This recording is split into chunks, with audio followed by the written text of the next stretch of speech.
Hi friends, welcome back to the Daily Bible Project podcast. We're in 214 of our amazing journey together through the whole Bible, chapter by chapter, verse by verse, and we're in part 145 of our short daily studies through the book of Genesis.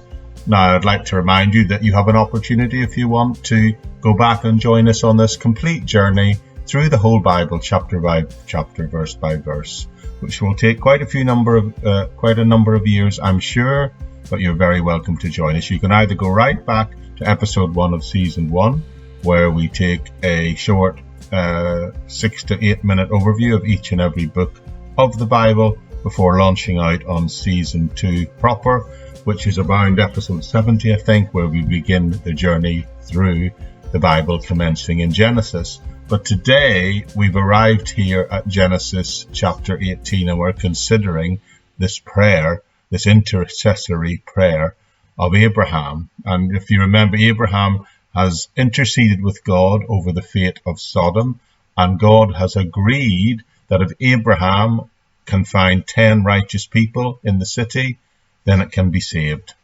So I asked the question at the end of the last episode, if the figure 10 means anything. Is it a significant number? Why did Abraham come up with, and why did God and he settle on the figure of 10 people? Well, a lot more than me, a lot wiser people than me has suggested, many Bible experts have to say that this is actually talking about Lot and his family. There was Lot and his wife who had children, 2 of whom were married. And famous commentators like people like Wiley have come up with the fact that this number would represent the family of Lot.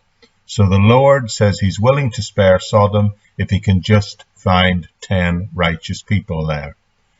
Now, there's a lot more to the story, and we're going to look at it later and try and draw some conclusions. But today, I want us to take a bit of a segue into Luke chapter 11 to consider what I think is a very important message and lesson that we can learn from this passage. The great lesson here is, and I don't want to miss it, is that we should be persistent in our prayer.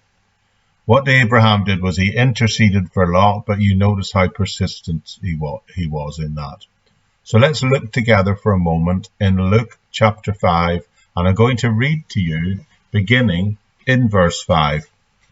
And this is Jesus speaking here. And then Jesus said to them, "Suppose you had a friend, and you go to him at midnight and say, 'Friend, lend me 3 loaves of bread. A friend of mine on a journey has come to me, and I have no food to offer him.' And suppose that no one answers, 'Don't bother me,' they say. And suppose the one inside answers, 'Don't bother me. The door is already locked and my children are in bed. I can't get up and give you anything.' I tell you, even though he will not get up and give you the bread because of friendship, yet because of your shameless audacity, he will surely get up and give you as much as you need. So I say to you, ask and it will be given to you. Seek and you will find. Knock and the door will be opened to you. For everyone who asks receives, and the one who seeks finds, and to the one who knocks, the door will indeed be opened." And that's Luke 11, verses 5 to 10. Now, this is very clear teaching, I think, that suggests that we, as believers, are to be persistent in prayer. Now, you may think that there are things that in your life that you've been praying for, and you don't appear to have an answer to that prayer. And you might sometimes feel, I can't ask God for that again. He's obviously saying no. But this tells me, don't give up. Don't give up to keep praying for that which you know is in the will of God. Jesus taught this principle very clearly in the parable of the persistent widow, which is also told for us in Luke chapter 18. And again, this is a narrative where Jesus is talking. And I'll just read for you, beginning at the opening of that chapter.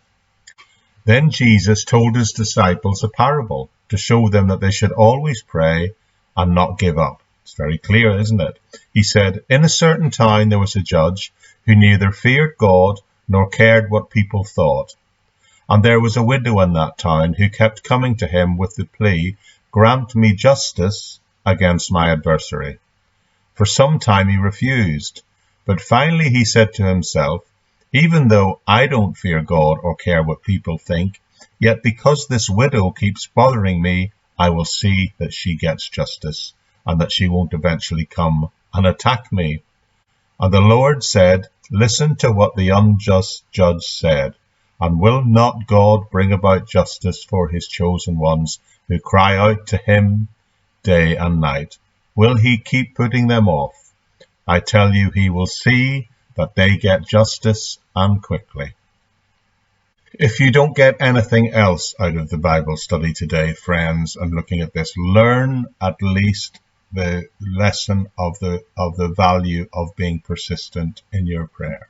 Genesis chapter 18, the lesson is taught that we should always, friends, be persistent in prayer. But the other lesson found here, a very important lesson, is it is not God's desire, it is not God's plan to judge the righteous amongst the wicked. God is still going to judge. This passage tells me that is clear, but it also tells me that he will judge fairly. But the righteous will be overlooked when that judgment falls. Now let's go back to the passage and read just the closing verse, the last verse of chapter 18, which tells us this. When the Lord had finished speaking with Abraham, he left, and Abraham returned home. So the Lord went his way as soon as he had finished speaking and having this conversation with Abraham.